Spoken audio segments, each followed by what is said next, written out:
Good morning everyone. I am Nazareth Panelo. Today, I want to show you on how to prepare a formula milk. First, we need to sanitize our hand by using any sanitizer or alcohol. We need to prepare the materials needed. We have the pre-boiled water, the formula milk, feeding bottle, a tub with a cool water. Firstly, we need to make sure that we read the instruction written behind the box of the milk. We need to know the right measurement of the milk and the water. Make sure that the bottle is pre-sterilized.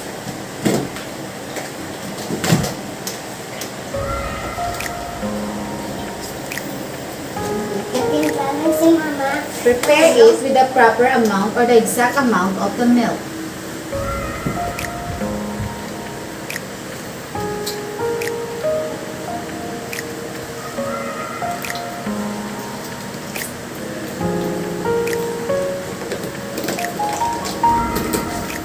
Right after, put the pre-boiled water.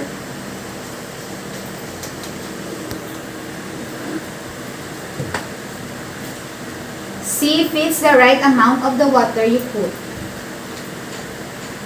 And then mix well. Right after it mix thoroughly, cover the bottle and put it on the water for cooling. To check the temperature of the water,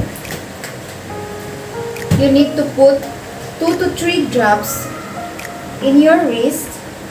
Make sure it's lukewarm and not too hot. Make sure if the baby is comfortable while drinking. Now, it's ready to feed the baby. While feeding the baby, we need to make sure that it's on the upward position. The head is higher than the feet. Slowly put the nipple on the lips of the baby and slowly glide it in.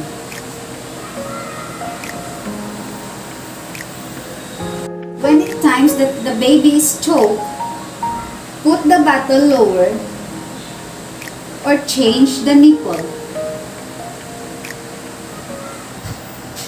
There are times that the baby takes their break in the feeding. There are 2 ways of burping.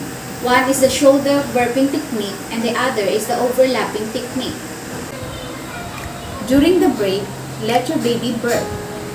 Put it on the right side of your shoulder and put the cloth on your left side.